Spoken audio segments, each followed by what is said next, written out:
So good afternoon, everybody.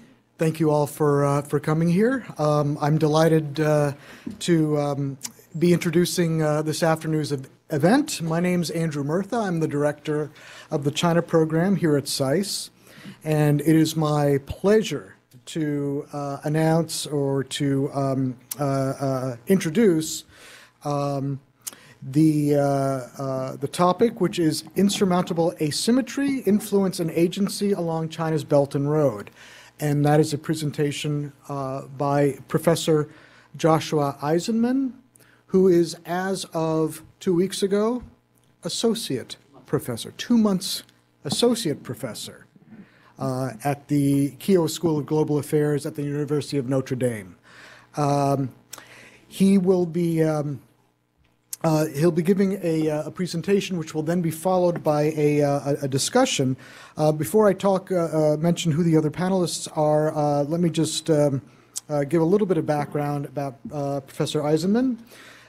He is first and foremost a product of SAIS. So he was both a grad of the Hopkins Nanjing Center, 2002, and of SAIS in 2003. His research focuses on the political economy of China's development and its foreign relations with the United States and the developing world.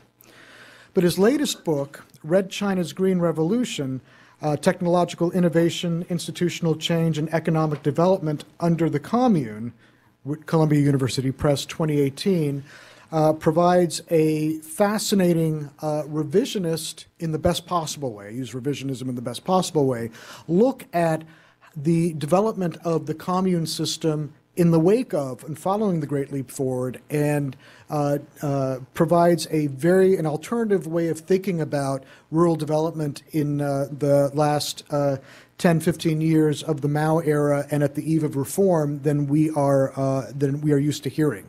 And so as such, it's really going to be a must read. Eisenman's previous work, China and Africa, A Century of Engagement, was co-authored with David Shin, was named one of the top 3 books about Africa by Foreign Affairs. So after his presentation, he will be joined by Professor Carla Freeman, Dr. Dan Markey, and Dr. Yoon-Jong Park. And let me just say a little bit about each of our panelists. So Professor Freeman is the director of the SAIS Foreign Policy Institute and is Associate Research Professor of China Studies here at SAIS. She's also Editor-in-Chief of Asian Perspective. Her degrees are from Yale, from SAIS, and from Sciences Po.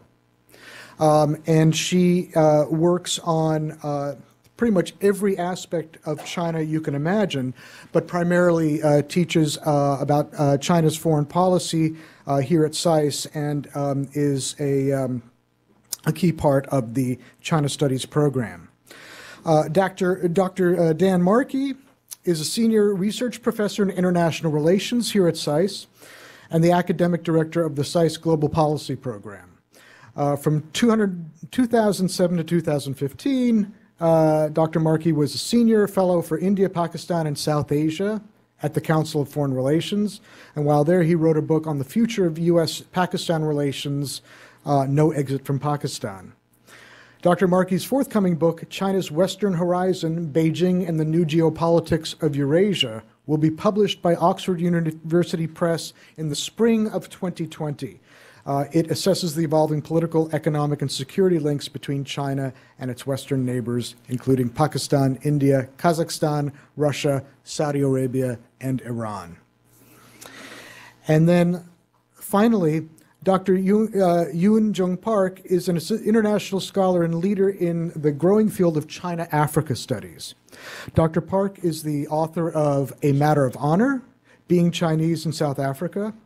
Her research focuses on ethnic Chinese in Southern Africa and perceptions of Chinese people by local communities, centering on migration, race, ethnicity, identity, race, class, power, gender, affirmative action, and xenophobia. Dr. Park has affiliations at the Sociology Department at Rhodes University in South Africa and African Studies at Georgetown University here in Washington. In addition to her research, writing, and teaching, she is co-founder and executive director of the China in Africa, Africans in China, CAAC, not the usual CAAC that one usually thinks of, research network, and the International China-Africa Network. With such a configuration of intellectual firepower, I want to give the stage up to as quick as possible, but once again, let me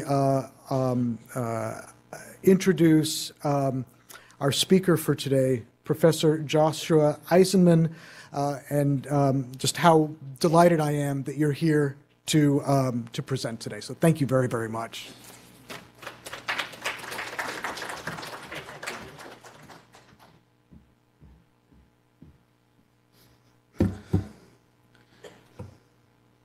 Well, hey guys, it's great to be back at SAIS. Thanks for having me. And thanks for that excellent introduction, Andrew, for all the efforts putting this thing together, to, Zhao Jin, Madeline, Carla, Yoon, Dan, thanks for being here today. And thanks for all of you guys for coming out to hear my presentation. Before I get started, I just want to say it is a pleasure to be here at SAIS, but I'm not only a graduate of SAIS, but I'm an alumnus of the Hopkins Nanjing Center. And I just want to say how important that institution is.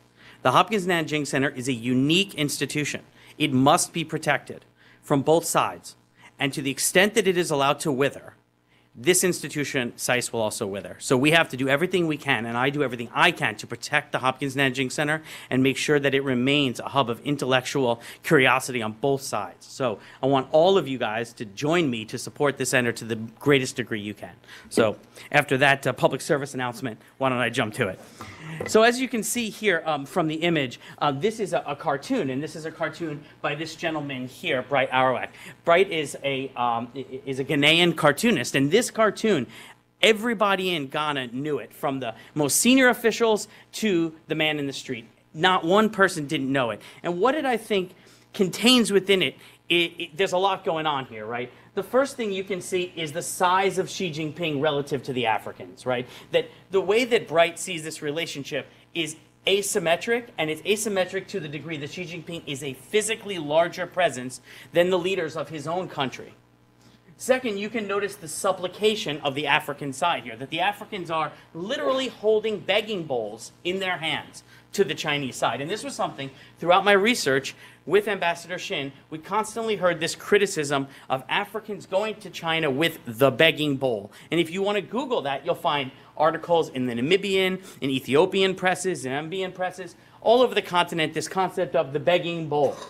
And then here we have Ms. Sun Bahong, the former Chinese ambassador to Ghana, holding up the gold that Xi Jinping is so interested in, again referring to this desire to claim these mineral rights, that these precious metals are extremely important. So a lot going on in this picture here, and I'm going to show you several other pictures from Bright as we go along. But if you all listen to the China-Africa podcast just last week, they were asking, why can't African countries, after 7 years of Belt and Road, come up with a coherent strategy for dealing with China? But it's not just African countries, it's also developing countries. So what I want to do today is talk about Africa as a regional case study.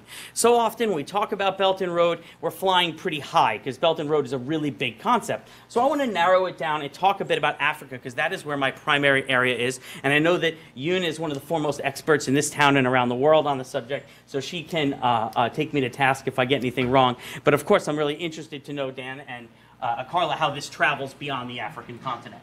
Here is the work that was mentioned. I won't go through it, but you can see I've been working on China and the developing world and China-Africa for a long time. This book has a question mark because just yesterday I found out that the translator of this book's Chinese university is holding up the translation.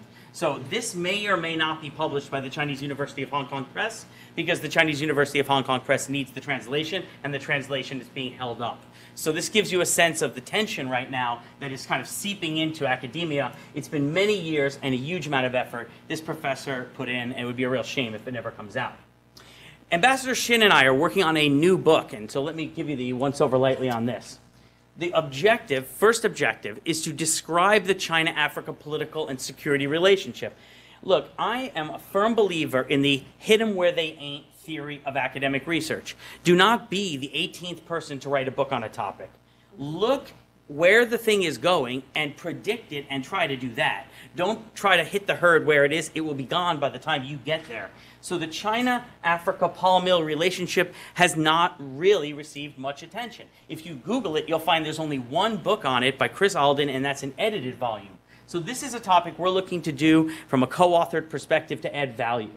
Second, we're going to try, and I'm going to discuss with you today, how we use theories to build an enduring framework to explain China-Africa relations and China's relations with other developing countries, to add theory to the mix so we're not just saying and then, as is so often and commonly the case. And I'm going to use comparisons to place these China-Africa relations in a comparative context alongside other highly asymmetric relations. So essentially, we're looking at this as a typology.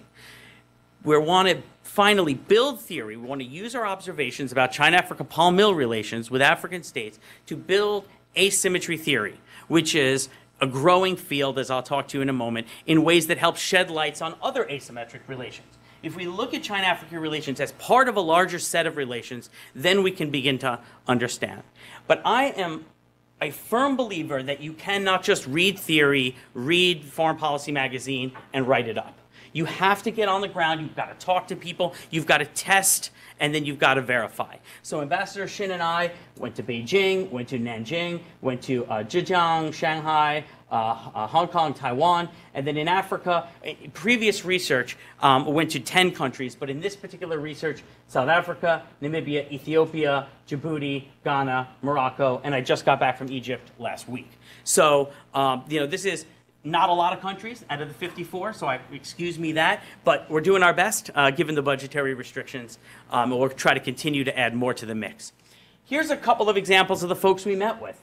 Here we're meeting in the Ghanaian Ministry of Foreign Affairs. Here we're meeting at the Ghanaian Army, Ghanaian Armed Forces Command and Staff College. Here, this is the former ruling party of Ghana. This is the AU headquarters meeting with the head of peacekeeping.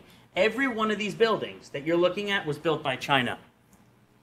We also met at the grassroots level. Here's a gentleman who's working for a particular county in Ghana. This is Mr. Michael Sun. He's a South African Taiwanese. He's the head of public security in Johannesburg. He covers a lot of really interesting issues given the Chinese community in Johannesburg. And here, this gentleman, I'll get to in a moment, explain his significance, but he is the current Ghanaian ambassador to China. We also met with Americans, U.S. ambassadors. Every place we went, we met the Chinese ambassador. We also met academics. And then in Djibouti, we met with the American military. This was taken in the U.S. Ambassador's residence in the talk we gave. And as I promised you, there's a whole lot going on in theoretical work on this as well. We in this country tend to be obsessed with major power relations, Thucydides' traps and such malarkey. But the truth is that most relationships that we engage in are asymmetric. Most relationships that China engages in are asymmetric. So if we want to understand most relationships, it is this that is more important. If we want to understand the handful of great power relations, not so much. If you want to understand the dozens of relationships, this theory is extremely important for us, and it is growing. All of these books have been published within the last decade or less. So why is, excuse me a moment. Gotta keep the whistle wet. So why is asymmetry important? Well, first, it is perhaps the only permanent and widely acknowledged feature of China's relations with African countries, most developing countries for that region, for that matter, and the conditions influence both sides' behavior towards each other. So this is something that is accepted, it's not debatable, both sides agree that it exists and it influences them. It's also a growing feature of the relationship because Africa and China is becoming bigger and more powerful compared to African states. So it's not only really important, but it's getting more important every single day that goes by. And this means is that the challenges of large stateness, the things that make it hard to be a large state, are growing for China. It has more agents in the field that it has to keep an eye on. Meanwhile, the challenges for small countries are also growing, and the trade-offs between economic deals and political autonomy are becoming more and more clear. And this is the debt trap narrative that we hear so much about. Whether it be true or whether it be not, What is true is on my way here, the Sierra Leonean cab driver couldn't stop telling me about the Chinese debt trap in Sierra Leone, which means it is really high on the kind of radar screen. People are aware of this issue, whether it be correct or incorrect, set aside. And using asymmetry provides comparative leverage because China's relations with African countries can be distinguished as a subset, as I said, a typology of relations, which then make them comparable, US, Latin America, etc. But China-Africa relations is particularly asymmetric, and let me tell you why. First, on the international level, China's comprehensive national strength, and I'm going to unpack this in a minute, vastly exceeds African countries. Second, on the state level, China's state capacity, its structure, the coordination of its state vastly exceeds all African countries. Now, if you think, well, aren't these things together? Not always. Think of Singapore. Arguably, Singapore has greater state-level capacity than China in a lot of ways. But nobody would ever argue that it has greater comprehensive national strength. Similarly, on the human and working level, African countries also fall dreadfully short in comparison with China. And no offense to my African diplomats in the room, but in my experience, they are not nearly as well trained as their Chinese counterparts. And this is simply not the case, for example, if you look at, again, Singapore, where the Singaporean diplomats tend to be extremely well qualified. So you can have divisions on this, but in terms of China and Africa, you don't. They are together. China has what I call comprehensive asymmetry vis-a-vis every single African state on the continent, even the larger ones. And the result of this is that when taken together, these asymmetries are manifest in terms of imbalances that we can then watch and examine flows of trade, aid, capital, as well as resources and information available to policymakers. So the result of these asymmetries are things that we can measure, things that we can see. Now, just to understand what I mean by the international level, we mean military strength. We mean a vote in the UN Security Council, and we mean mass convening power on the continent. No African country has ever held this type of a summit, but China can, right? And that gives you a sense that on this comprehensive level, China has great advantage. Now, here's just some back-of-the-envelope stuff, comparing China and Africa's largest states. And I threw in Guangdong province, a very important province of China, so you can get a sense that even on the provincial level, Guangdong province's GDP dwarfs the combined GDPs of Africa's largest countries. You look at the size of Guangdong province, it's bigger than all African countries except Nigeria. I mean, this is true asymmetry, right? This is vast and drastic. The rest of it, I think, becomes pretty clear if you look at just how big China is compared to the rest of Africa. And we can also see this on a per capita level. If we look at the number of African countries with per capita GDP above China, we can see when China began its reform and opening up, and throughout the 80s, most African countries had a higher GDP than China did. Now you're looking at three. Three African countries have a higher GDP than China. And look how rapidly this occurred. So this is not only vast asymmetry, but it has happened over a very quick time period, right? This is a heartbeat in terms of international politics. So over a couple of centuries, we have seen the vast asymmetry expand. And we can also see it in terms of trade flows. Back in 2000, when FOCAC was created, China was only 5% of African total trade. Now it's above 15%, and I would argue this is an underestimate because in many African countries, there are a lot of Chinese products that don't get counted on the tally for one reason or another, right? So this, I would argue, is a baseline estimate. It's probably almost certainly higher. We can also see the fall of the Europeans and Americans. This has a lot to do with fracking oil, right? We've started importing oil from Nigeria, and that has a lot to do with it. But you can see that the Americans and the Europeans have fallen off, and China, and to a lesser degree India, have become more important trading partners. So when you look at China-Africa relations, for China, Africa only makes up 4% of their trade. 96% of Chinese trade got nothing to do with Africa. So it's really not that important. You go to Shanghai.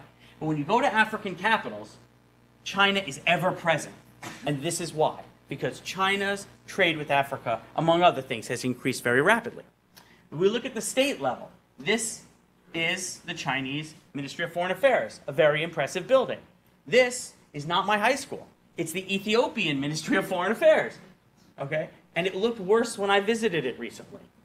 Just these two institutions give you a sense of the relative power. And then, of course, we throw into the mix China's state-run enterprises, which are extremely powerful and influential and are controlled by the Chinese state. No African country has anything similar to these kinds of power over these kinds of massive global multinational enterprises.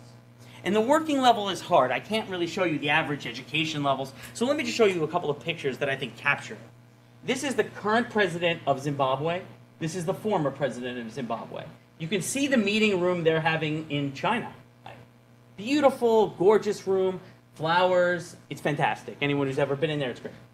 Here, they appear to be meeting with my coffee table in a back room somewhere.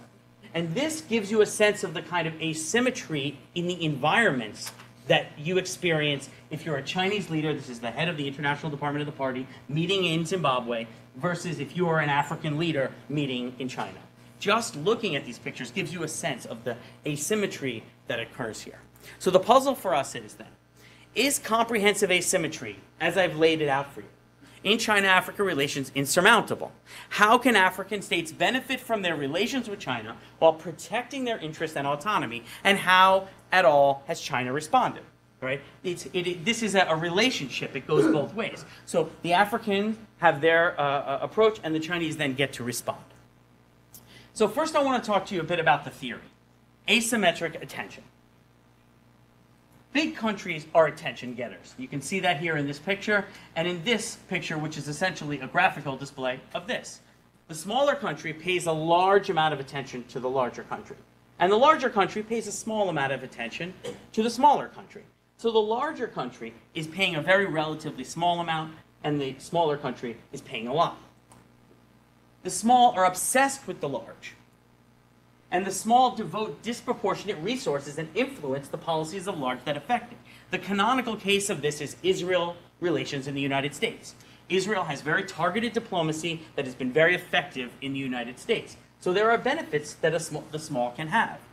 Asymmetric attention is also linked to the principal agent dilemma because it's hard for leaders of large countries to coordinate and monitor policies among so many different actors. With this small amount of attention, it's hard for China to make sure all of its actors are doing exactly what it wants, and this problem is getting bigger and bigger as China's interests get bigger and bigger.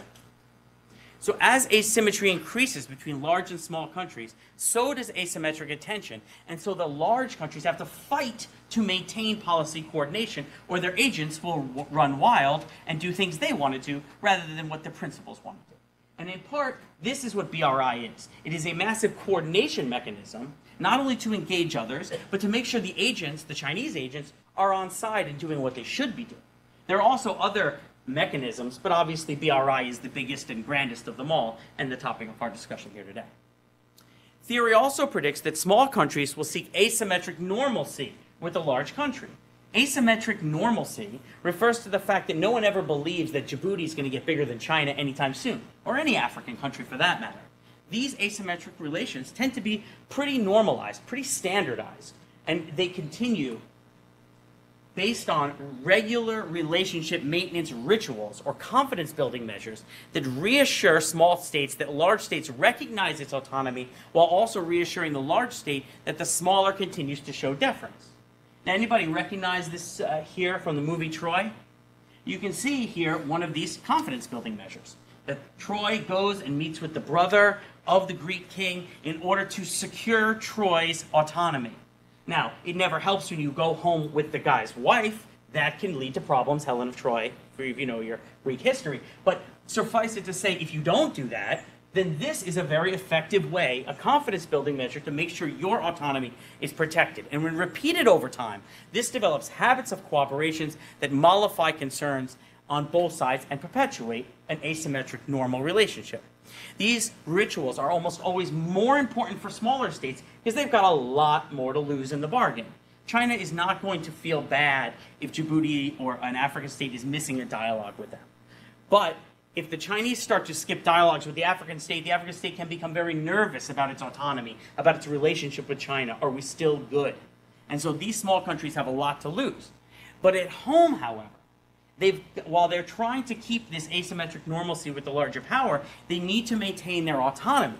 And they do that first by forming international coalitions of like-minded partner states to pressure the larger state for concessions. We call this a counterbalancing coalition. China's big. If many African states get together, maybe they can say, we all have a problem on a particular issue and get some traction. Domestically, they built intrastate coalitions of like-minded political and social groups who then come together to oppose on the domestic level the larger state. And on the working level, they train officials that can negotiate successfully with large states and seek advantage of asymmetric attention. The point is, that man I showed you from Ghana, he's never served a day in the foreign ministry in his life. He is directly coming from U.S. multinational corporations. He's a negotiator for several different U.S. multinational corporations, and they're bringing him in as a ringer because they want him to drive a hard bargain with the Chinese side because they don't think that their people in their foreign ministry are getting the job done. And this suggests that there is an effort to enhance the working level and the training of officials to make sure that they have a better position. Now, I want to suggest that none of this means we're going to have any direct conflict. In fact, most of this is what we would call the weapons of the weak. They stop short of outright defiance. And the weapons of the weak, as defined by Scott, are foot dragging, dissimulation, feigned ignorance, slander, arson, sabotage, and we have seen all of these things in China-Africa relations. And if you're interested in kind of reading about them, I would commend to you C.K. Lee's book about China-Zimbabwe relations, where she documents all of this in terms of the China-Zimbabwe relationship.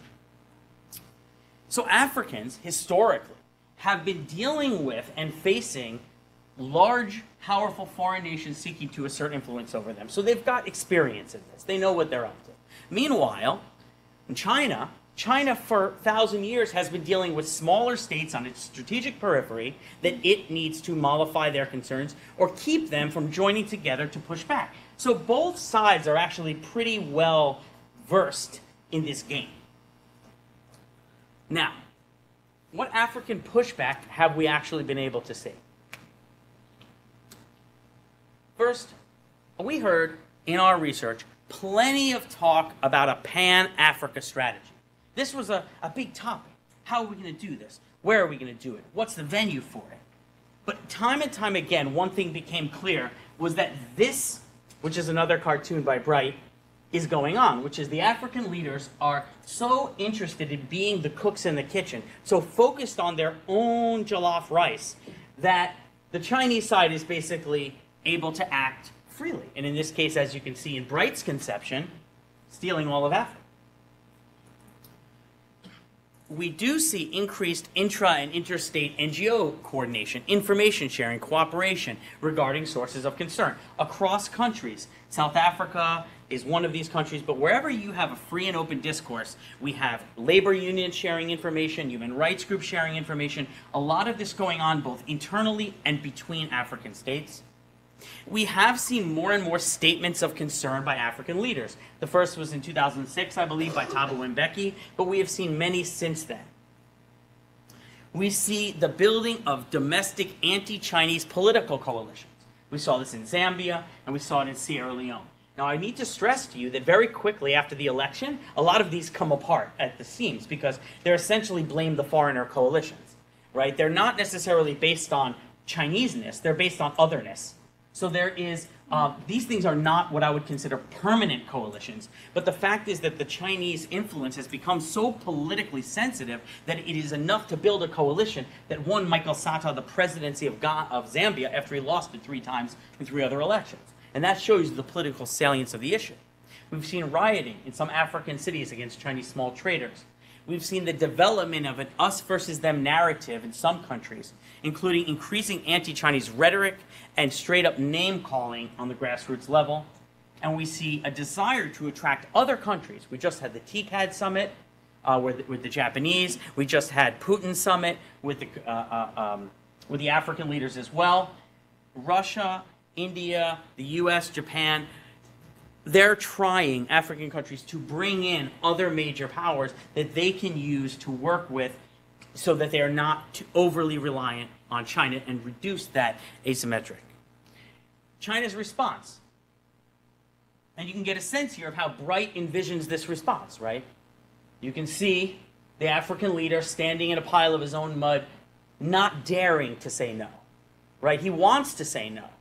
He's got the sign, but he doesn't dare say it because of this level of intimidation that he faces. Now again, this is not some cartoon out of the New York Times. It's important to understand that this is how one African views this, and it has gone viral. He even had an exhibit in the top museum in Ghana of his work. China's responses. Now, first, it's not really a response, it's just a fact. The opacity of the Chinese state makes asymmetric attention really hard. One reason Israel's got great ability to permeate the United States system is because it's an open system. You can find a senator or a congressman. You can talk to a lobbyist. China is not an open system. And therefore, it's very hard for other countries, foreign countries, even the US with all of our resources, to really know who the power players are and what's going on. And this opacity makes asymmetric attention very hard to take advantage of. The Forum on China-Africa Cooperation is a really important way this happens too, because in the forum, which is created by China, funded by China, and held intermittently from China and then an African country and back and forth again, China has amazing agenda-setting power. And when anybody's buying the roast beef, it's rare that the person who's eating says something bad. So the fact that China sponsors this is a big part of why I think it cannot become a venue for actual policy coordination again to push back on China.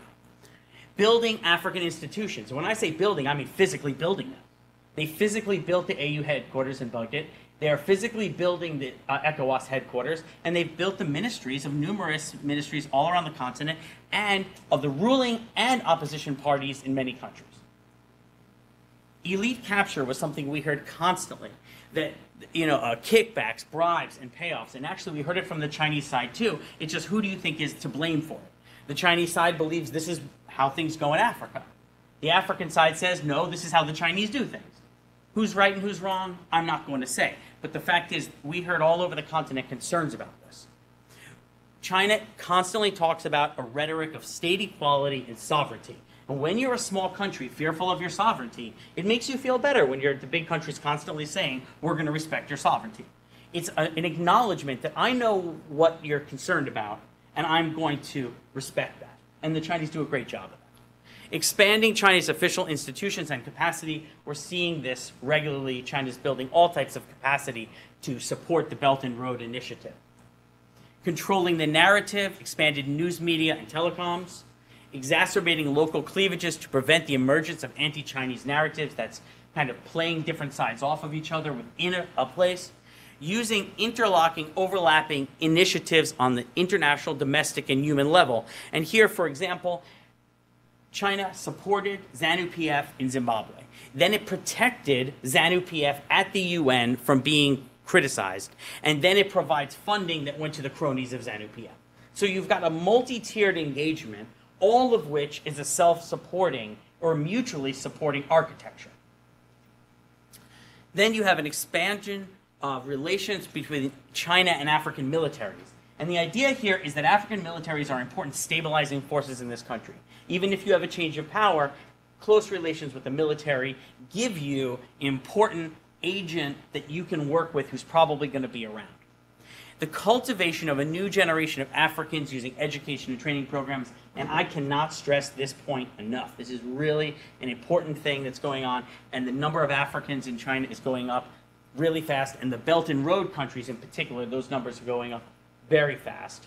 And then expanding links and payments to from the CPC to African political parties. This is going on extensively throughout the continent and has almost no attention here in Washington. The goal here is to create a friendly environment. When negotiations take place under circumstances characterized by friendly relations and cooperative motivational orientations, these conditions predominate over any power structure and produce integrative results under symmetry or asymmetry. The upshot is, what your mama told you was right, be nice. If you're nice, it goes a really long way. And I can tell you, I've been in these kinds of meetings, as so many of you in this room, and the Chinese side tend to be very nice. They're great hosts. That goes a really long way. And in this city right here, if you're an African senior official, are you going to get a meeting at a commiserate level? Probably not. But if you go to China and you're a foreign minister of an African country, you're almost certainly going to meet the Chinese foreign minister. So that kind of meeting people at their correct level shows a respect to the African side, which, as we all know, has been facing colonialism and mistreatment from the West for a long time. We may think, so what, you don't get to meet somebody at your level, but this kind of thing really matters. And you can look at the gratitude on the faces of these folks, and I mean, you could just go on CPC's website and pull these off. So here, I'm just going to tick off a couple of ways that the CPC moves to influence Africa. Now, this is our friend Mr. Mandela, an important figure in history. You can see here that he's reading Sishan, the ideas, and he's very happy, and he's getting to the next page, and it's important to him. And I would say this picture from the China Daily encompasses what China wants to achieve through its political engagement. That is, it wants the leaders of Africa, like Mr. Mandela, to read their books, to like their books, and to implement their books. And here's an example of the provision of Xi Jinping thought to the president of Burkina Faso just a few months ago. So this effort is expanded and ongoing more than we've seen it before. These books I found all over the continent, everywhere we met. P2P dialogues. You can see, despite the asymmetry, this looks like a symmetric dialogue. So this goes to this idea of win-win, to create an environment of comfort on both sides. Here is a very important trend that has, I believe, gone pretty much unnoticed. You look from 2012 to 2006, you can see that, generally speaking, China hosted about 16 or so delegations per year from Africa, give or take, pretty much standardized. After that, we see a rapid rise such that last year, China basically had an African delegation per week visiting. And these are just bilaterals, right, with party to party. Now, this is really interesting because when I met with these people who do this, the Africa division of the International Department, they were so tired. They were like, we're exhausted. We're at the airport every day, right? You know, we're working our butt off. And, you know, you feel for them because they haven't gotten the kind of financial support, staffing support, it seems, to support this kind of a ramp up. Another thing to notice is that prior to 2012, when Xi Jinping took the seat, you can see that China was sending more delegations to Africa than it was hosting. But after that, we have seen that China is hosting far more than it's sending. I call this the home field advantage. But China is exploiting this more and more. In case you're curious which are the countries China meets with the most, Sudan, South Africa, Morocco, Tanzania, Ethiopia, Zimbabwe. And I put Egypt here because Egypt is one of the few countries where China is still sending more delegations than it's hosting. This tells me China thinks Egypt's pretty darn important. But here you can get a sense of the countries that China has been exchanging the most political delegations. In terms of multilateral, this is Mr. Song Tao, the head of the International Department, hosting in Tanzania the the Communist Party African Political Parties Dialogue. This is the invitation letter that was provided to me by one of the attendees. So you can get a sense here that they're now moving into multilateral dialogues, not only in China, but also on the continent. And then finally, the building of the Julius Nyerere Central Party School. This is Mr. Song Tao again, digging into the ceremonial debt. And here you can see the Chinese construction company building the institution itself. And this is supported again by the Communist Party of China. So you can see that this provision of ideas to the African side is an important part that the Chinese are putting their money down. So some conclusions here so I can wrap up and get off the stage. First, China enjoys comprehensive asymmetry over nearly all African states on the international, state, and working level. This asymmetry is comprehensive. China's opacity means that African countries have few, if any, points of penetration and influence to exploit asymmetric attention. And because they can't exploit asymmetric attention, they have to use FOCAC and the mechanisms that China creates to engage China, and that limits their ability to benefit from coordination among states. China attaches great importance to its relations with African countries, and IR theory doesn't predict that. IR theory predicts that China is going to be obsessed with the US, and it is, but it is also putting a lot more emphasis on African developing countries than IR theorists would have predicted. This is really important because that means China is not behaving like a traditional great power, as we often talk about. China mitigates the principal agent dilemma using institutions like the Forum on China-Africa Cooperation, BRI, enhanced party supervision with party cells. But what they're trying to do is make sure that those agents in the field are doing what their principals want them to do, not simply enriching themselves on the ground. China creates a friendly environment for negotiations. I cannot stress how important this is. China's measures are effective in preventing African coalitions from forming coherent bilateral China strategy or coming together to oppose its interests on the continent. This means that these countries have limited benefits from asymmetric attention, and ultimately, it means that the begging bowl strategy, or the lack of a strategy, is completely understandable given the circumstances that they face. It's not that they're stupid or unable, it's simply that anybody placed in their situation and facing this set of circumstances would come up with almost the exact same approach. That they need to move as quickly as they can to secure the resources that they can secure while they can secure them. Thanks, guys.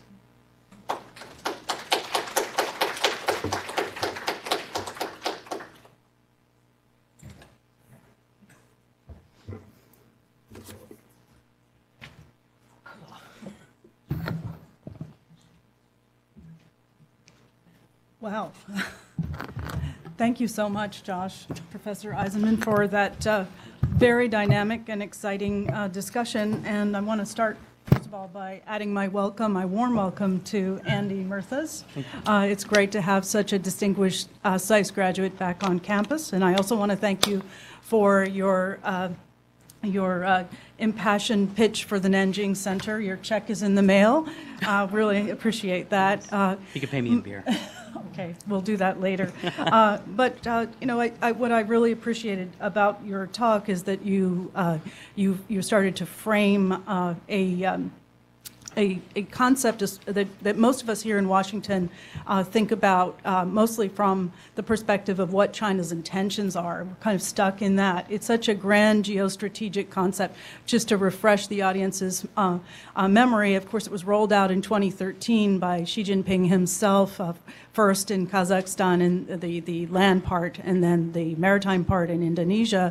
And it was initially sort of connecting China to East and West Asia, and since then it's expanded to other continents. In fact, it's a global vision, and even an outer space vision, a digital vision, a polar vision. So we're in Washington. We're mostly worried about or thinking about what the strategic implications of this are. And it's really interesting to see have research that looks at this from both a high level and granular perspective. So very much appreciated.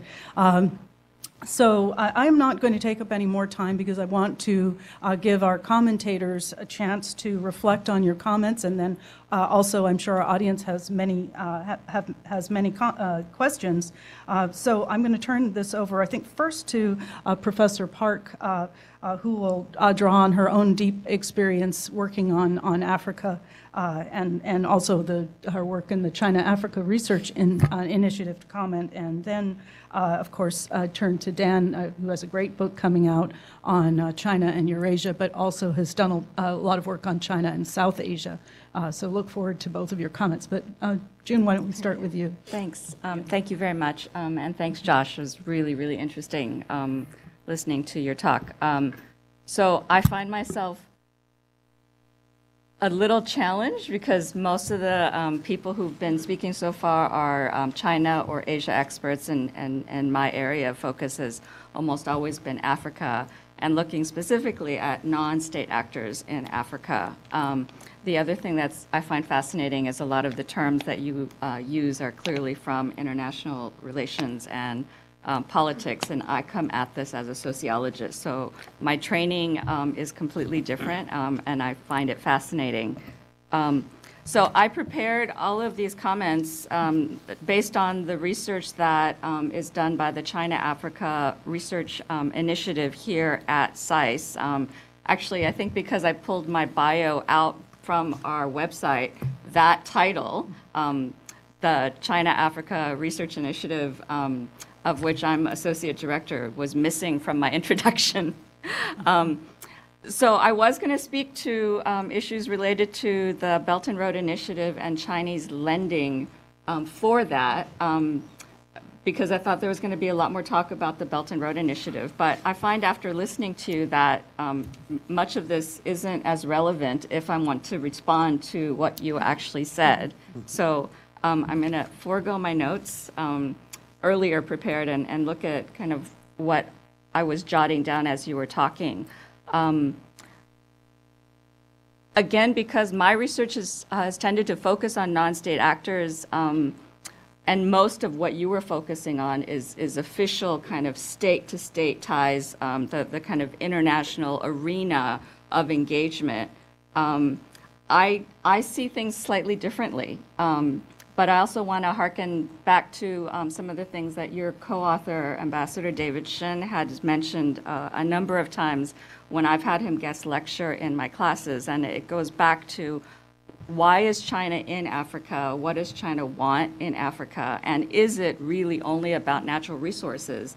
I think the piece about the natural resources is important because that's a piece of leverage that the resource-rich African countries actually do have with China in their negotiations with China. If Sudan or Angola suddenly decides, no, well, actually, we don't want to sell this oil to you, we're going to give it to the US, or we're going to give our copper to the Canadians, that really will make a huge difference in their kind of ability to impact that kind of state-to-state negotiations. So I think the natural resources piece of it is important. But a couple of the other things that Ambassador Shin has said in terms of China's interests in Africa continentally have to do with moving well beyond the natural resources. It has to do with the international arena. And if one actually considers the number of votes that African nations wield in the international arena at the UN, that's about a quarter of all of the votes, right? 54 votes in the UN is a lot of power. That's not to say that African nations always vote as a bloc, but if there were to be some coordination amongst the African countries, they can actually leverage their power in a way that's not as imbalanced as you would argue. And I think that's really big. I think the other thing is China's looking at the relationship with Africa for the long term. They're looking at the potential of Africa if Africa actually develops. They're looking at potential markets, and they have a very solid in already. And so they need to maintain it. And to me, it's not just an image of equality when you see China having all of the leaders of African countries at the table, or making sure that the foreign minister of China is meeting with the foreign minister of Africa of an African country when they come to visit. I think that's a very real part of the way China sees its relationship. And I think it's both looking toward the future of what Africa might become if China can help it to develop the way that they have developed, but it's also looking to the past. China's introduction to many African states was through African independence movements. China and the Communist Party then supported a lot of the independence movements of African countries because they wanted to combat what they saw as Western imperialism. And I think it's a little bit, I think it would be detrimental to continue to look at China's relationship with Africa, with African states, without understanding that past and the importance of that history. And I think this, too, is something that African countries can use as potential leverage. China still sees itself as the world's largest developing country. China still likes to consider itself as part of the global South. They still talk about South-South. Now, with China's growing economic power, we know that that's not realistic. That's not going to be able to last. But this is how they envision or see their past with Africa. And I think if it suddenly looks, in terms of the optics of everything, that China is acting like the big bully and telling Lesotho or Namibia what to do and how to do it in a very public way, there can be, I think there might be some repercussions. And to me, it's about their history and their legitimacy as a global South partner. So there's another point of leverage there. And I think the last thing that I wanted to say was, in terms of that kind of challenge that China faces because of its very largeness, I think it's not just about China and the Chinese state being large. I think in terms of its engagements with African countries, it's about the wide range of Chinese actors that are running around Africa trying to do all kinds of things. You have not just the official diplomats and the party and the military kind of branches of the Chinese government on the continent. You have various state-owned enterprises in different sectors. You have provincial state-owned enterprises, mostly in construction, that are running around doing their own thing. You have increasingly private Chinese enterprises, and my own area of focus is Chinese migrants.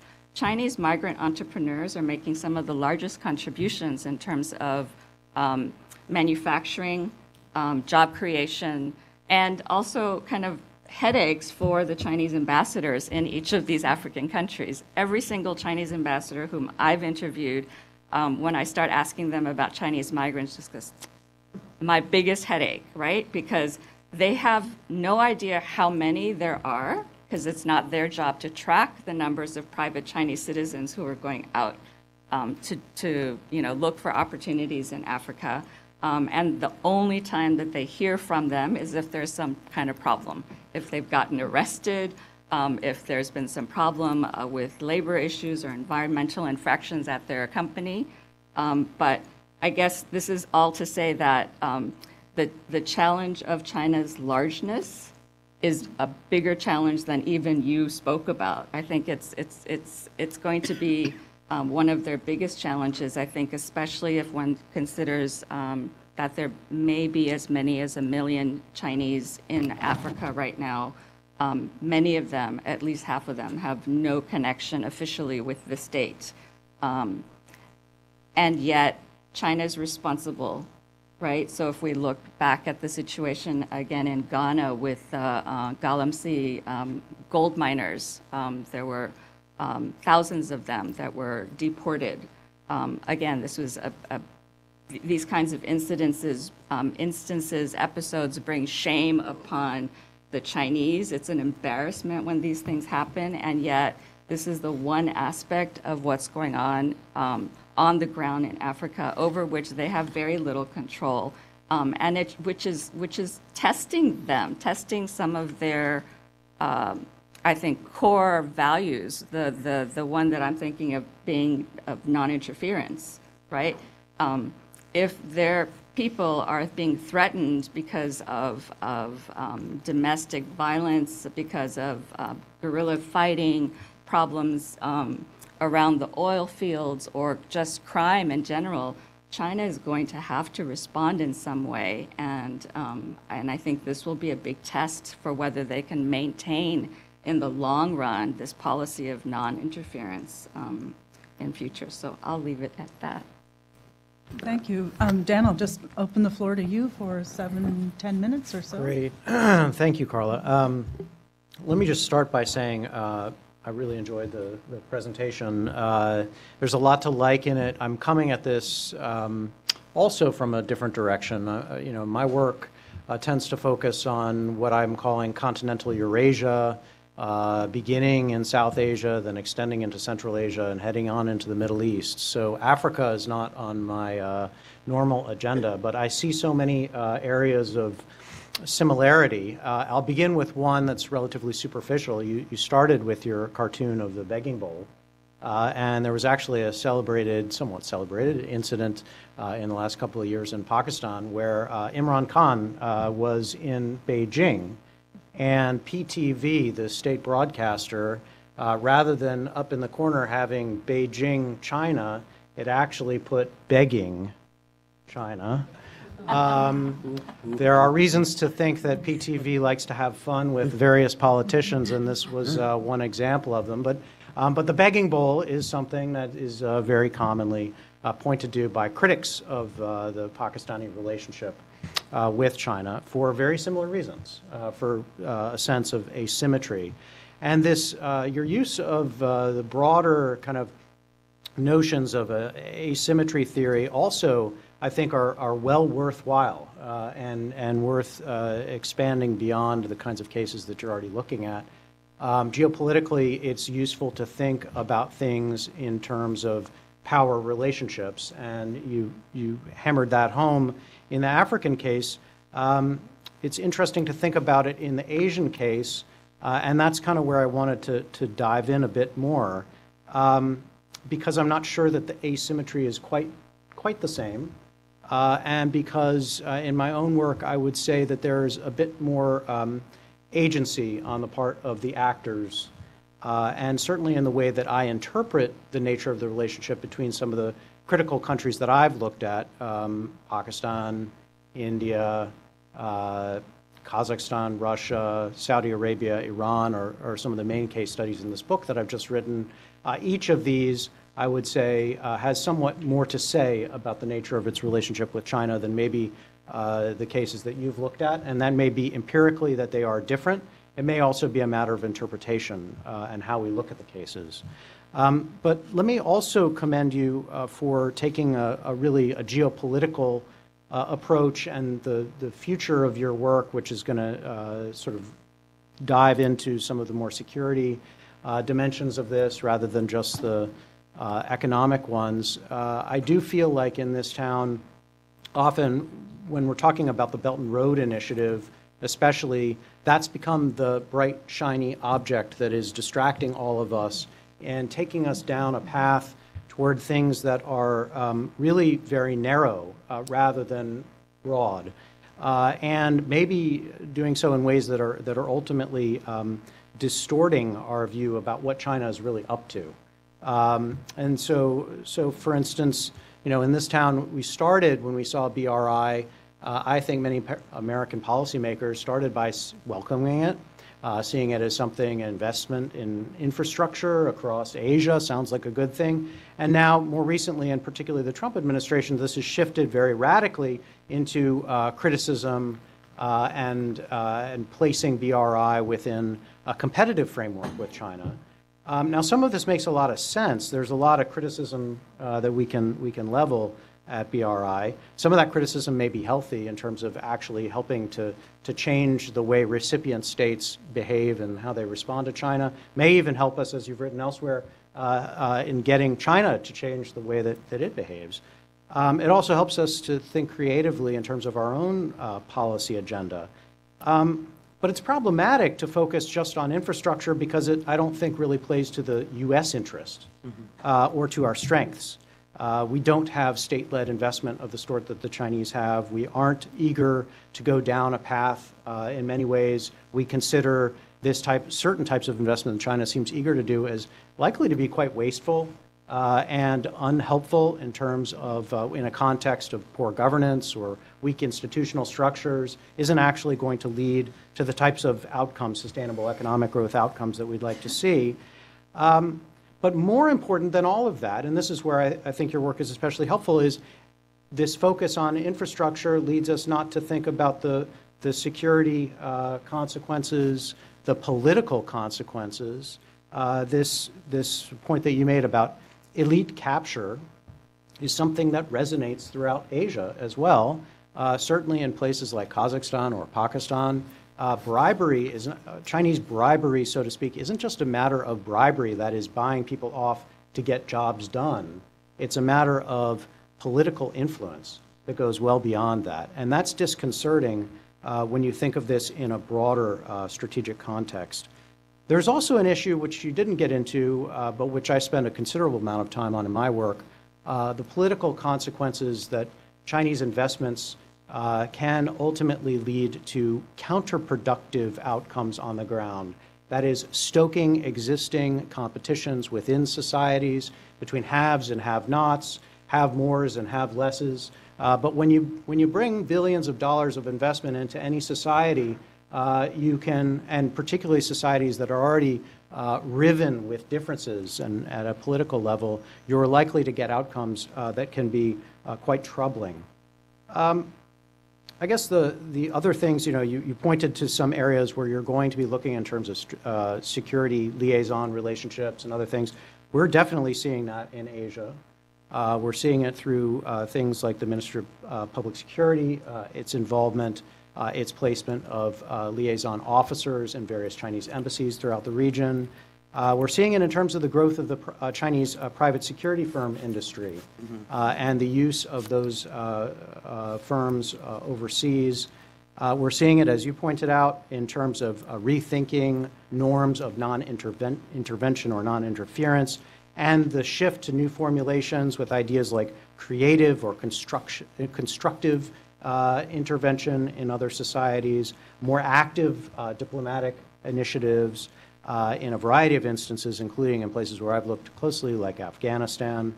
And we're seeing it on the political and communication front, and you pointed out some of that.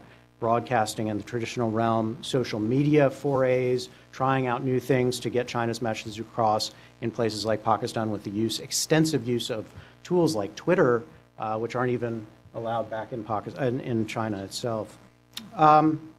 Anyway, all of this is important. It is multidimensional, and it is very deeply political in a way that goes beyond that narrow framing. So that's great. I also say I agree with you. There's no doubt about this baseline asymmetry of power. And there's no doubt that China is capable of imposing its will in many parts of the world in ways that were never conceivable, even 10 years ago.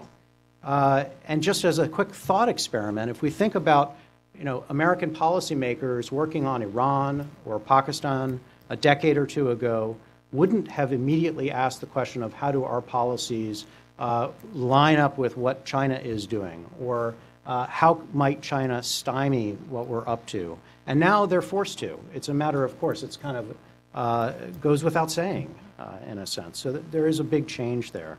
But let me wrap up with the last observation, which is I really do feel that there is a great deal more agency in countries like Pakistan in determining the direction of Chinese activities. They are not just the victims or the passive recipients, and they're not quite as likely to stand like in that cartoon with the stop sign behind them and to hold back. We've seen evidence repeatedly that, first of all, they frame China's activities to begin with. So one of the best examples of Chinese involvement in Pakistan, the one that gets a lot of attention, is the port of Gwadar. And this has gotten a lot of attention by strategists who are worried about it as part of this so-called string of pearls Chinese approach. If you actually look at the history of the port of Gwadar, this was a Pakistani idea. This was a Pakistani plan. This was that actually dates back in some ways for decades. They even approached the United States to try to get us to invest in this before they came to the Chinese under President Musharraf, who approached the Chinese asking if they would be willing to do this. And the immediate response from the Chinese side was, why would we want to invest in that? Not, oh, that's a perfect strategic location that we've already selected on your coast on the Arabian Sea, which we'll like to make use of in our coming competition with the United States. So now, things have changed over time, and China has begun to appreciate the strategic value or potential strategic value of Gwadar in ways that were not initially intended. But the point is real. This was a Pakistani plan, and it was a plan for Pakistani purposes, a plan that was advanced by President Musharraf to push back against India at a time when he felt very threatened by India.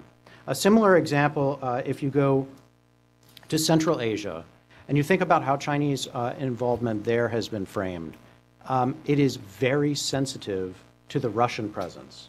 and particularly the Russian security presence. And so in all instances, the Chinese are very careful to avoid situations where it looks like they're challenging that. And so in Kazakhstan and other places, you'll repeatedly hear Russia is the gun, China is the purse. A division of labor between these two powers is something that the region is more comfortable with, but also that China has been, at least to date, relatively willing to play by those rules, and where it pushes beyond that, to do so basically under the radar as much as possible. So there is, again, a framing by the region of Chinese behavior. And then the last one, the Middle East, the last case that I look at. China has been courted by both Iran and Saudi Arabia in their effort to get China to be more of a consumer of their principal exports, but also as a potential security partner in a variety of ways. But China's been very eager to avoid falling totally into bed with one or the other. And yet both of them are pulling and pulling and pulling at China to try to get it in. So China is assiduously here playing the two sides and being responsive to an existing kind of geopolitical balance in the region over which it doesn't have total control. In fact, again, that agency by the powers themselves is actually more relevant here to determining China's behavior. So let me just wrap up by saying, if I were to try to pick a metaphor for China's approach to this region where I'm more familiar, it would less be that crashing wave or the massive figure of Chinese power coming in and effectively steamrolling all that goes before it. It would be more the image of a rising tide of Chinese power that seeps into existing crevices in the region and takes advantage of opportunities where they exist, but those opportunities, that contour of the existing ground, is formed by the history and the interests of the powers in the region themselves. So I'll leave it there. Well, thank you both for really stimulating comments, and I want to turn the floor over to Josh in a moment to make a few comments, and then we'll go right to Q&A. But I just have to mention a few things, a few quick points. When I was briefly doing research on China-Africa relations, it was shortly after the first FOCAC, and there was discussion in South Africa about the potential for FOCAC to help bring the continent together, and of course it's actually worked out quite differently. And then I just worked on a sort of some preliminary research on the potential for U.S.-Japan cooperation in Southeast Asia in response, really, to the Belt and Road. And I think one of the takeaways for me was the risk that U.S.-China competition could actually end up damaging existing structures like ASEAN, and further fracturing existing organizations. So just put that on the table, and I'd love to hear your reaction to our commentators, and then we'll go right to the audience. Well, thanks to all of you for great comments. I really appreciate it, and from very different perspectives and angles too. So my point is just to hit some quick ones and then put it back to you guys so we can get some discussion and Q&A. So these things may seem somewhat unconnected, but they're all referenced to the comments. One thing that Yoon said that I want to push on is this idea of China's evolving non-interference idea. Principle, or whatever we would like to call it. Ambassador Shin and I certainly saw this in our work, that there's a lot of questions right now about what non-interference should look like going forward. Should it look like it did in the past? China has a lot more interests to protect than it had before. And in protecting those interests, it may have to get more involved in the continent. We see the creation of the base in Djibouti, and we heard talk at the previous, I think it was the last BARF, the Belt and Road Forum, where they talked about the possibility of creating a military base on the western side of Africa too. So we do see an increasing effort to protect Chinese interests on the continent, whether politically or through military. So I want to push that forward because I think that's a really important evolution in China's view of itself, because as we all know who've studied China for a while, China had long sworn it would never create foreign bases abroad. Those days are done. Secondly, in terms of agency, and maybe this is to some degree my fault, I didn't stress this enough, but the weapons of the weak are weapons of agency. They give us agency. when somebody says do your homework and you foot drag it, you don't get it done, you're making decisions that are agency. They're the weapon. You are the weak, right? Mama says get it done. She's the authority. You are the weak, but you still have agency in that relationship. But when you are resorting to that kind of agency, it means that the primary types of agency through working with other nations or domestic coalitions are faltering. That you don't have these, the theory prescribes a certain type of way for small countries to gain agency. If you're resorting to the weapons of the weak, that means you haven't achieved what the theory suggests should be able to be achieved. And it's interesting to think about how African nations might be able to gain some more coherent agency rather than these kind of weapons of the weak, rumoring, oh, the Chinese are all prison labor, this kind of stuff, which is false, but it's the kind of thing that you get when you don't have any other way to push back. One thing that Dan mentioned was a piece I recently did in Foreign Policy about how China has been quite responsive to foreign critiques of BRI. And this is actually really interesting because China has been changing and altering BRI in order to basically respond to foreign concerns. Now, this needs to be juxtaposed with Chinese domestic issues in which China does not like to respond to foreign concerns. But in terms of BRI in our discussion here today, I think that that's something that we need to recognize. It's not the ossified dictatorship of the Cold War that we tend to think about, right? It is more flexible and more nimble than we might think. A point that Dan made about political consequences of win-win. This gets to who wins and who doesn't win in the win-win, right?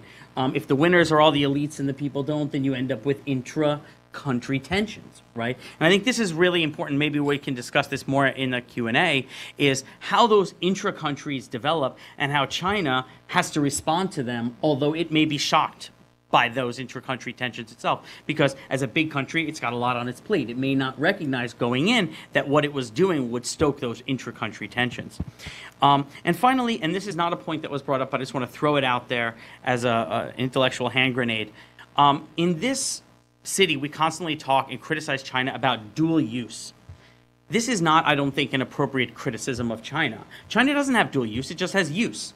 You've got a tool, you use it economically, you use it politically, you use it militarily, you're using it, right? And everything in China is under the leadership of the Communist Party. Everything, the economics, the politics, and the military. So the idea that we would criticize China for dual use means that we don't understand China very well. Because China is about use. If you have something, and you can use it to further Chinese national interests, and you don't do it, that's not a very patriotic thing to do now, is it?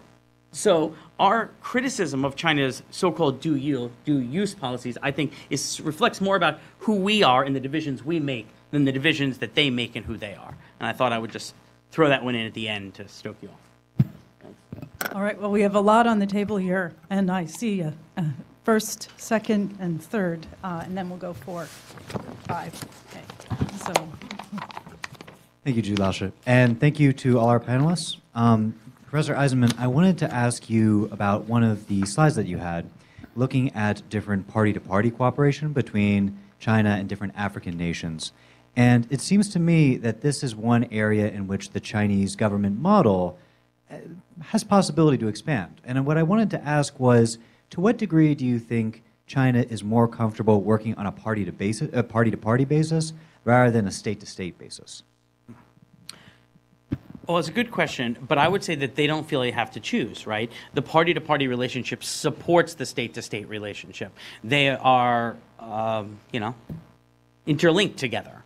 And oftentimes you've got people who are having both party hats and state hats operating with dual business cards, one in left and right. And, if you go to an embassy in Africa and you talk to a person who calls themselves the second secretary, that person may well be of the international department of the party. You just have to ask them the question.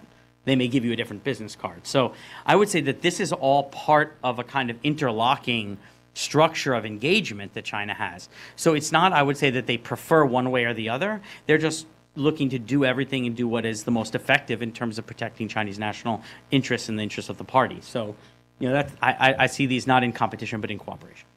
So Professor Calder, and then we'll go to the two. I'll take 2 questions there, and then 2 more questions. Thank you. I thought this was just fascinating, and particularly because in my checkered career, I used to be an African specialist. And, you know, something that Professor Park said just it took me back many years. She said, can China retain its policy of non-interference? And I was thinking of Robinson and Gallagher and the scramble for Africa and the way that a British presence in the canal and then in the Witwatersrand and so on led to, you know, that scramble that ultimately transformed Britain's presence across the continent. And various things that people have said here, some of what Josh said, especially his later comments, a lot of what Dan was saying about Gwadar and, you know, these various initiatives by host nations, many of them clientelist in character, then drawing in China. You know, my own sort of superficial assessment of BRIs, as some of you know, really was that this, and I guess I still would hold to that as grand strategy, given China's geographic location and the resources it has, and the ability to create win-wins with elites and so on, you know, that it really was a grand strategy, and the gap, the power vacuum in Central Asia, that it was something that was quite astute for China. In short run, I think that, you know, one can see some of that. But as I hear you all speak, the longer term implications, the way that China potentially could be drawn into all sorts of new conflicts, the naivete that you pointed to as it's gone into some of these cases, the longer term implications could be for China somewhat troubling, and not because of debt so much because of debt bombs or some of the narrower questions that are raised, but for broader geo-economic or political reasons. I must say, I thought it was fascinating that way, what you said. Thank you. Would any of you like to comment on Professor Calder's remarks? Can I just, I think, you know, that's exactly where I would want to take you in terms of that observation. Just to put a finer point on it, as you're looking at China's involvement in at least the Eurasian context, you know, I would really want to focus our attention on the two ways of looking at how China can get sucked in and involved, entangled, so to speak. They're interconnected, but they're distinct, and so the model would be there's the domestic political economy of it. That's the who wins and who loses, or who wins more, who wins less, in terms of Chinese investments and so on within the economy. And then there's the existing geopolitical competitions at the, say, sub-regional level. So that's the India-Pakistan dynamic, or the Russia in Kazakhstan dynamic, or the Saudi-Iran dynamic, where China suffers the potential of being pulled into those existing, not subnational but international conflicts, with which it doesn't often have its own particular interest going in, but just like any other great power might get pulled in to a conflict that it didn't really want to be a part of to begin with. And as that's happening, again, that agency, perhaps of the weak, but still worth pointing out, it's these countries, how are they thinking about taking advantage of what China has to offer to serve their purposes? And so it flips, the analysis really does have to be flipped upside down at some level to say, what do they want out of this? And not just sort of what is China expecting to gain from it, although the two are, you know. That isn't to say there's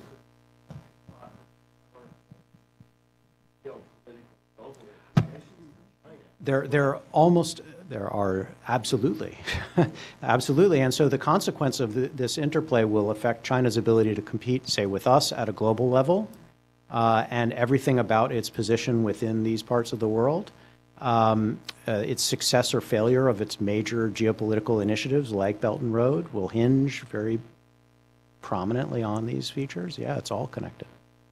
Well, I do want to get to some of the other questions, this gentleman here, and then we'll go to the gentleman in the red and blue-gray striped shirt. We'll take 2 questions there, and I know we have another question there and another question here. So I hope we'll get to all of them, and if bear with us, we may cut into our reception time a teeny bit, but I'll try to close us up pretty much on time, if we can. Dr. Elsman, I really appreciate your speech. You said that China-Africa relationship cannot be expanded by traditional air service.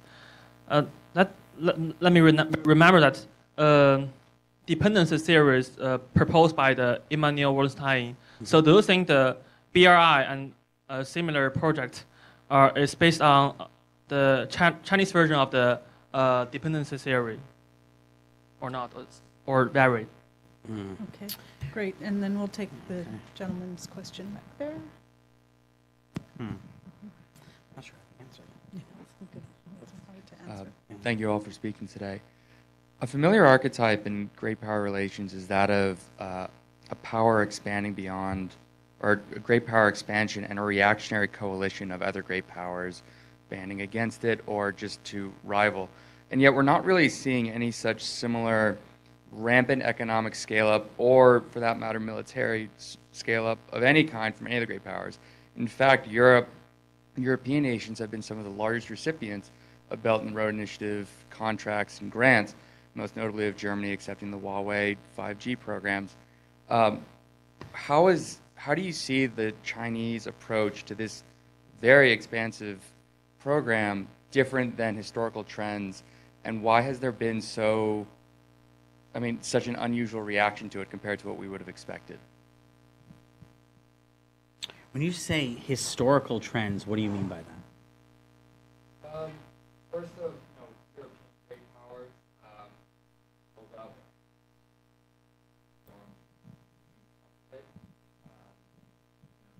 scaling up and fight for power.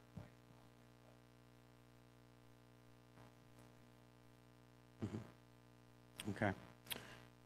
Those are 2 toughies. I hope you guys are going to help me out over here.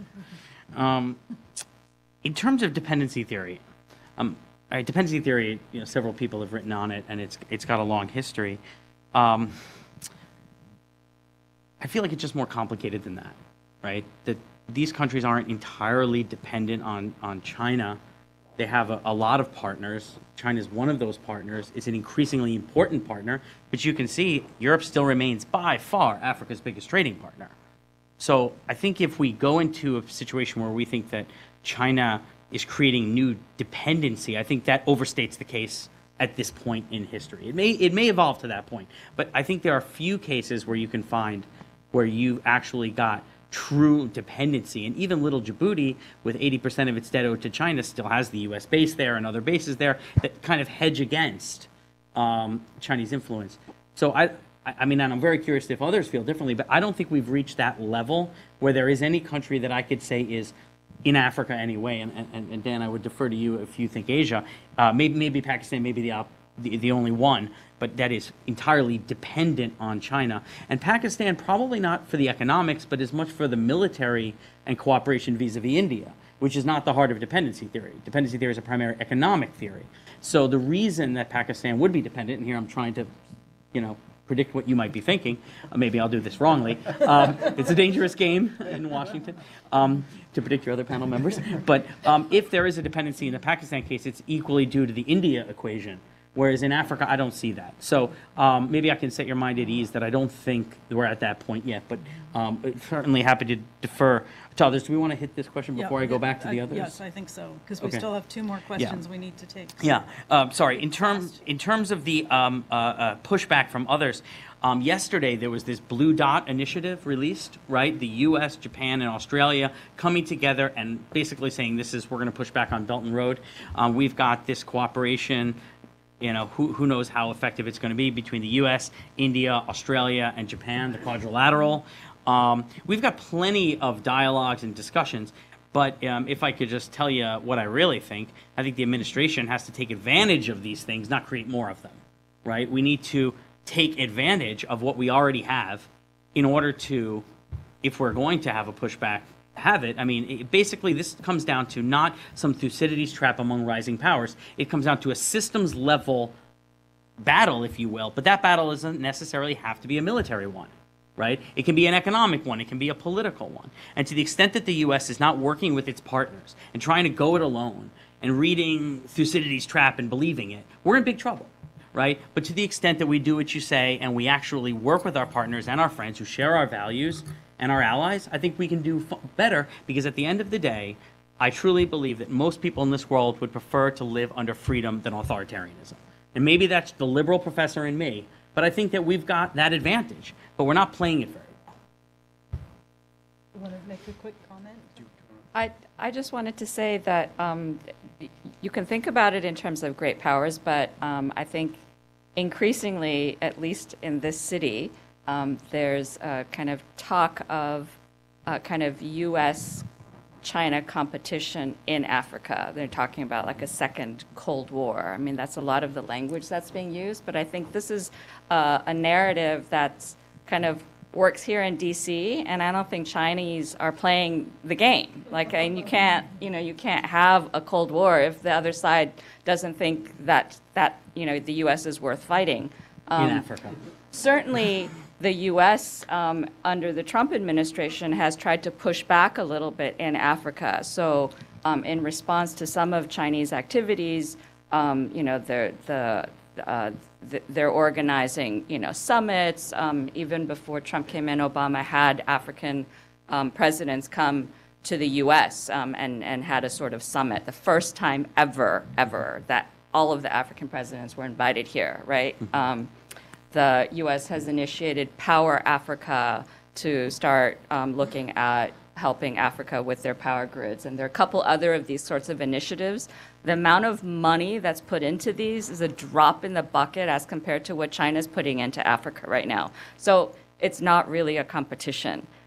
From the African perspective, I think what Josh mentioned at the very end of his talk about Africa kind of leveraging all of Chinese interest in them to start wooing other partners, that's definitely happening, right? You mentioned TICAD, the Japanese Development kind of Summit. Russia just had a similar one. Again, the first time that Russia's done this, inviting all the African partners.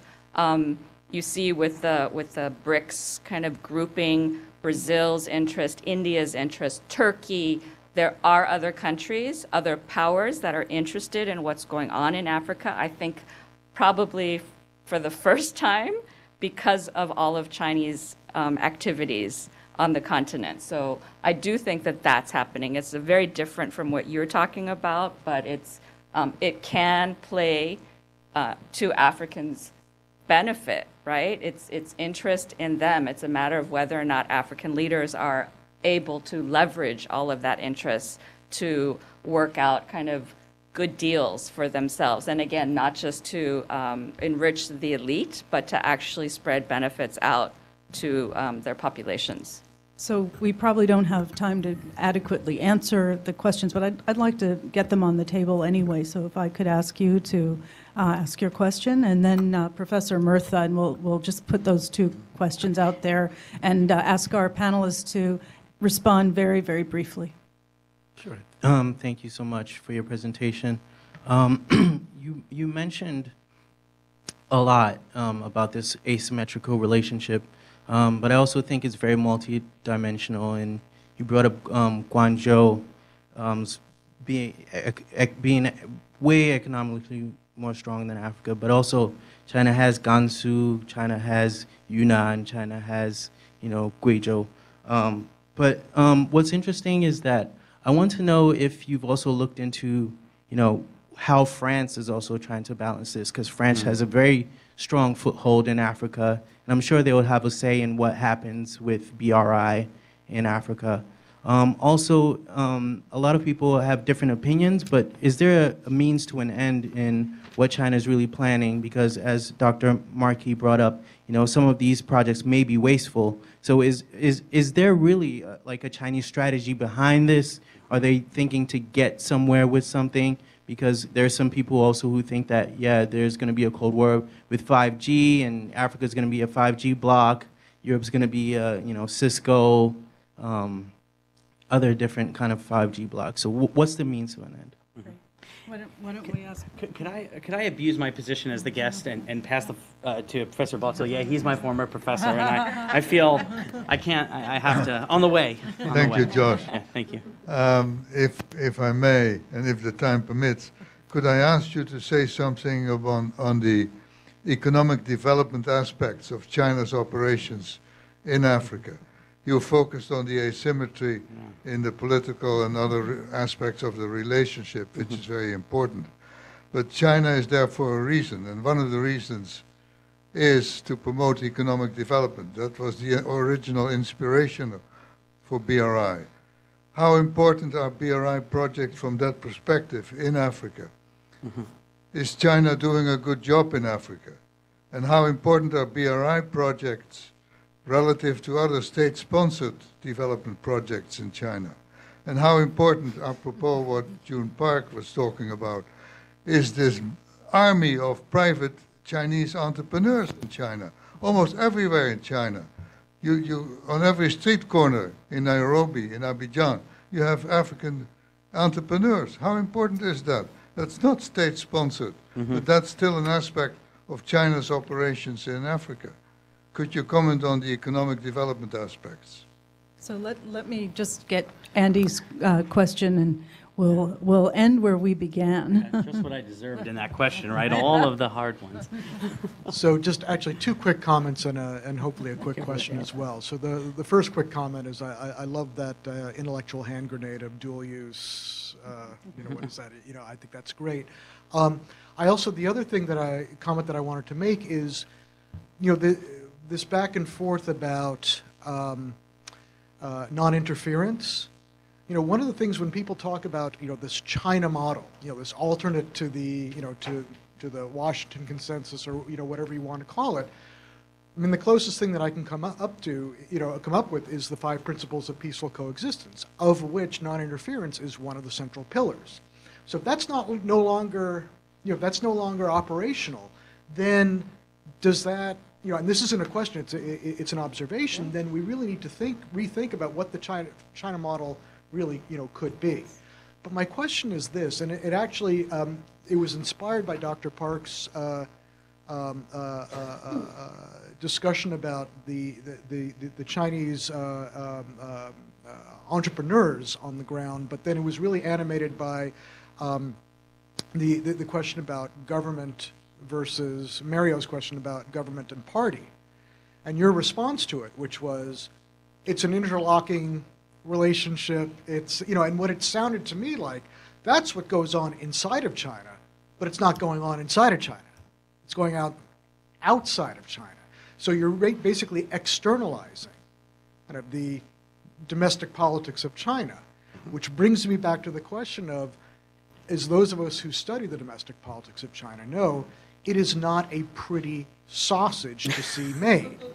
And so what kind of implications does that have? Are we going to see kind of the things that we've been talking about, for a generation or two, about the various ways in which the domestic situation is fragmented, factionalized, what have you, center-local relations, local SOEs kind of operating without, Beijing being aware of, what's going on, externalized onto, in this case, Africa, but, eventually through BRI to other parts of the world.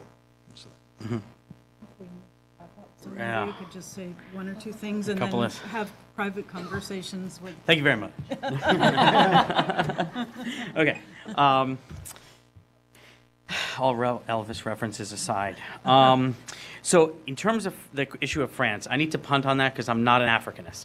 I study Chinese foreign policy in the developing world and in general, and Chinese domestic policy, and to me, Africa is a part of that. And it's important distinction to make. I've found that Africanists tend to see China's role on the continent juxtaposed to other former colonial players, right? They're not measuring noses, that's better, right? But for people like me, and I guess, Carla, who studied China, our goal is to think, what role is China-Africa playing in China's larger strategy? So I'm not the man to answer this question, but I think you've got Yoon up here, and she may be, and I would grab her over the dumplings. Over the dumplings. Over the dumplings. I've been warned.